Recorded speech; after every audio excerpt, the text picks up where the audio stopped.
banget. Ya guys, sebelumnya kita udah belajar cara bikin WBS dan aktivitasnya. Tapi aku mau ulang lagi, mau demonstrasiin ulang lagi, mulai dari pembuatan EPS sampai ke project, lalu WBS dan aktivitasnya. Oke, langsung aja nih kita start dari pembuatan EPS.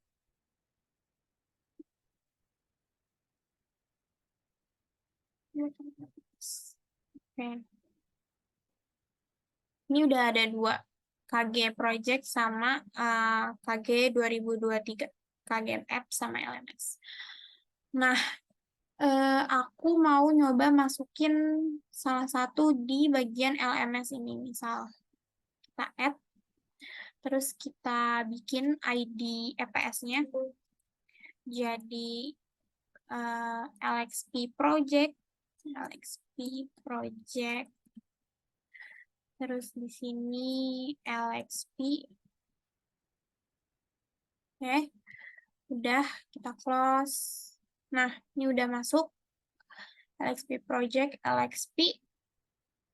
Selanjutnya kita bikin project di dalam si EPS ini. Jadi fungsinya EPS ini tuh kayak rumah dari suatu projectnya gitu. Jadi bagian utama suatu project. Kayak langsung aja nih kita bikin projectnya new project. Ini kita pilih EPS-nya yang LXP Project, terus kita select. Udah, terus next. Ini dibikin project ID-nya. Misal di sini project ID-nya 1.1. Terus nama project-nya misal LXP MNOS.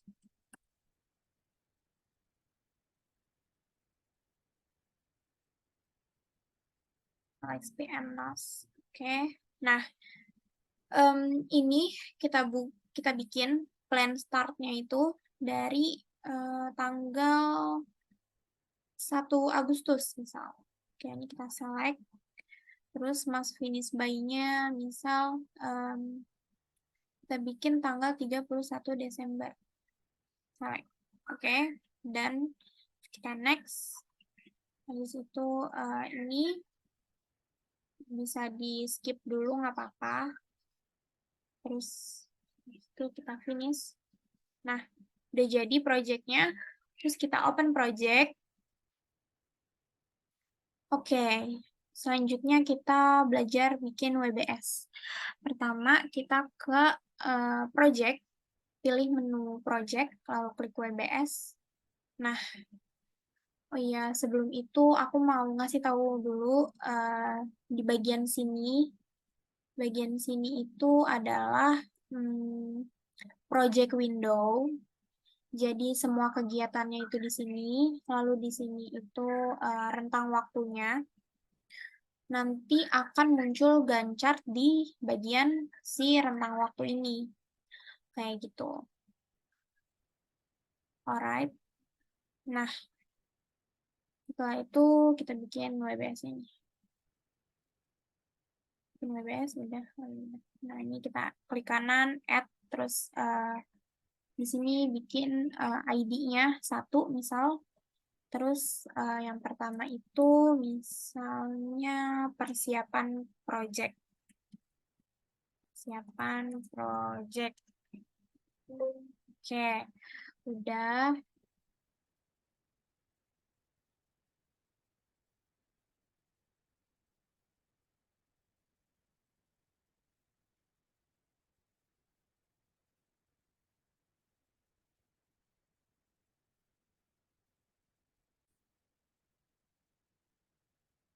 Oke, ini udah kita bikin satu persiapan project. Lalu selanjutnya dibikin lagi, add lagi, misal. Nah, aku mau ngasih tahu nih sebelumnya. Ini kan dia masuk ke bagian si persiapan project kan. Kalau kalian mau nyamain, sejajarin, itu tinggal klik kontrol, terus kita klik di page left. Oh ya, belum. page left. Nah, itu jadinya dia sejajar, nggak masuk ke bagian si persiapan project. Lalu setelah persiapan project itu kita bikin UI UX development misal. Oke, UI UX development, terus kita bikin lagi di sini kalau di sini kita bikin lagi ini namanya aplikasi apps development. Terus habis itu kita buat lagi satu lagi testing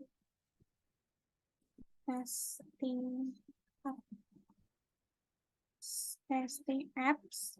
Nah, ini kita sejajarin. Nah, udah setelah dibikin WBS sesuai project kalian, selanjutnya kita bikin aktivitasnya. Cara bikinnya itu kita klik menu project, terus klik activities. Nah, ini baru jadi WBS-nya. Selanjutnya di sini kita bikin persiapan project-nya. Tuh kita add persiapan project. Ini kita bikin mulai dari project start dulu. Project start.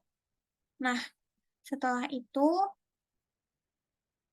ini kita atur project start-nya. Pada activity type itu kita pilih yang start milestone. Start milestone. Alright. Nah, nanti akan munculnya kayak gini. Kenapa di sini yang kosong? Karena ini merupakan awalan project ini berjalan kayak gitu. Nah, kalian kalau misalnya nanti mau nyesuaiin sama tanggal mulai project kalian, itu caranya kalian ke project, terus pilih projectnya. Nah, ini kita kasih di sini kan data date. Data date itu tanggal yang hari ini. Itu kita ubah aja. Jadi nyamain sama si project plan start-nya. Project plan start itu tanggal 1 Agustus. Terus kita select. Alright. Sip. Nah, kalau udah kita balik lagi nih ke activities. Nah, tuh dia akan berubah dari tanggal 1 Agustus di hari Selasa. Itu. Oke, ini project start. Udah, terus selanjutnya kita bikin lagi di bagian UI UX development. Misal kita bikin di sini analisis kebutuhan user. Terus habis itu kita bikin wireframe. Terus kita bikin lagi di sini UI design. Sampai selanjutnya prototyping.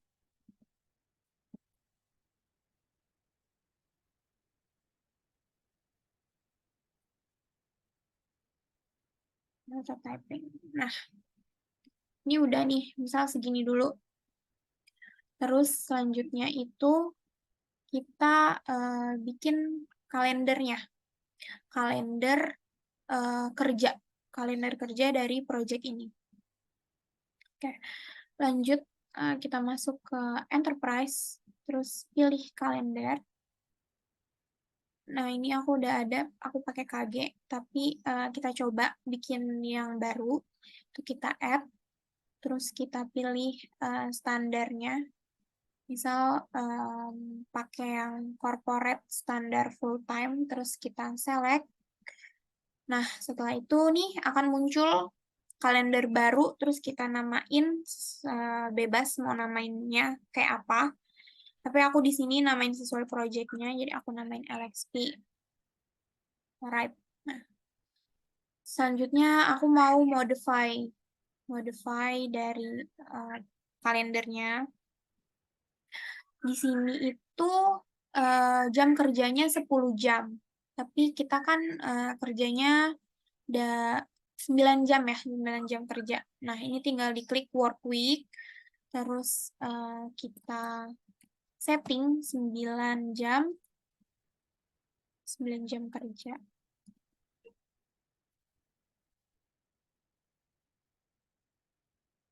Oke. Nah, udah tuh. Nanti dia bakal berubah di sebelah sininya. Gitu. Terus di bagian sini, kalau di sini itu kita istirahat di jam 12. Jadi ini kita klik di jam 12 sampai jam 13 itu non-work. Oke, non-work. Yep. Nanti bakal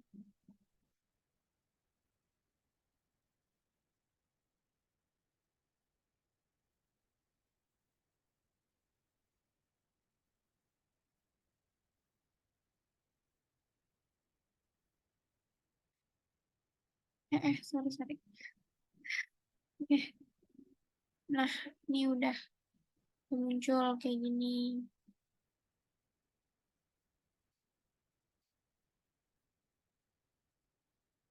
Udah, terus kita klik oke.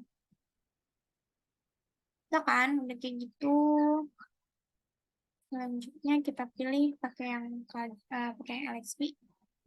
Terus kita close. Nah, ini udah masuk ke kalender yang baru.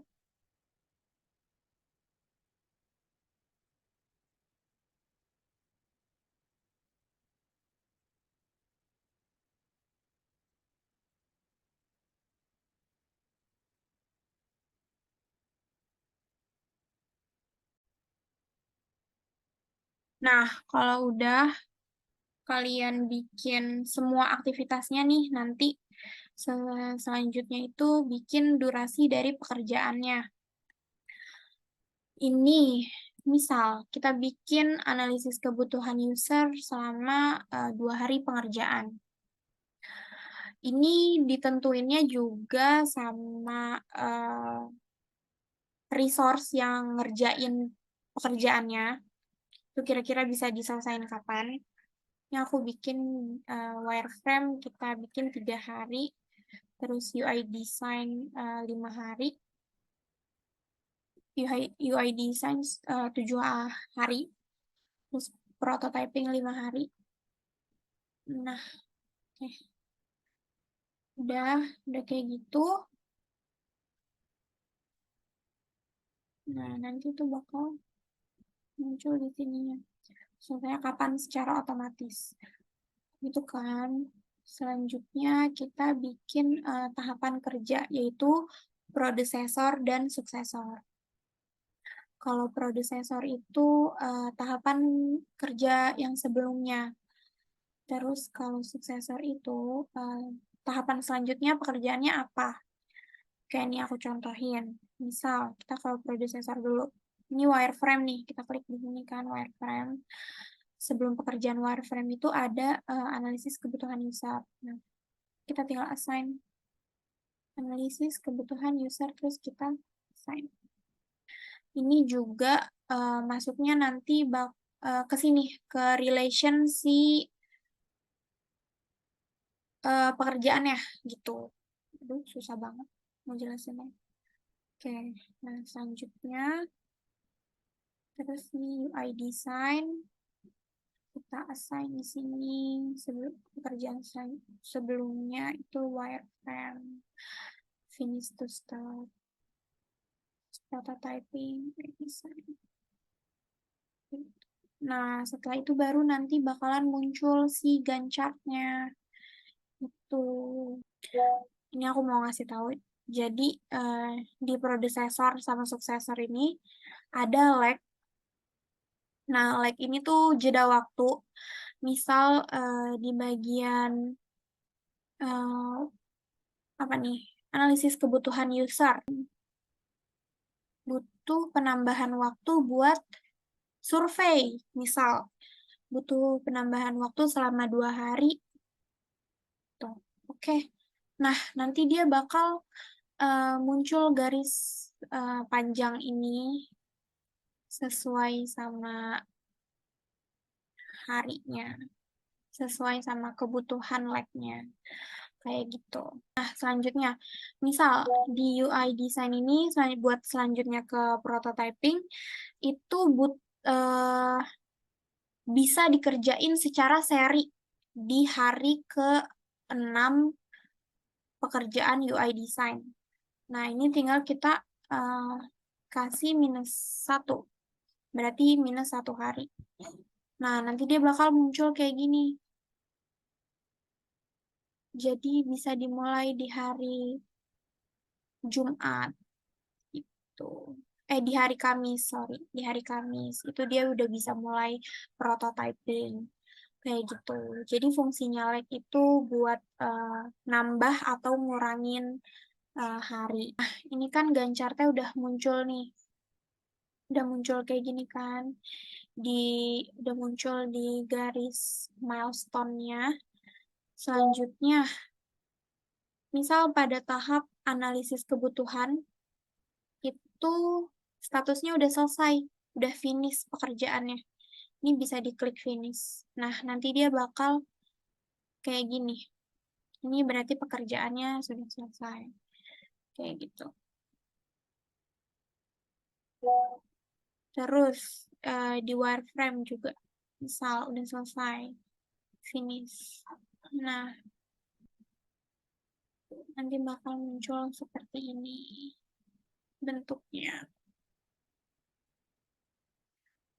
Kayak gitu. Nanti tinggal disesuaikan aja sama proyek kalian. Kayaknya segitu dulu yang bisa aku jelasin ke kalian. Nanti kita bakal belajar resource, terus belajar critical path, dan lain sebagainya. Sampai ketemu lagi di pertemuan selanjutnya. Kalau bisa belajar langsung nanti offline di lain hari. Oke, makasih guys.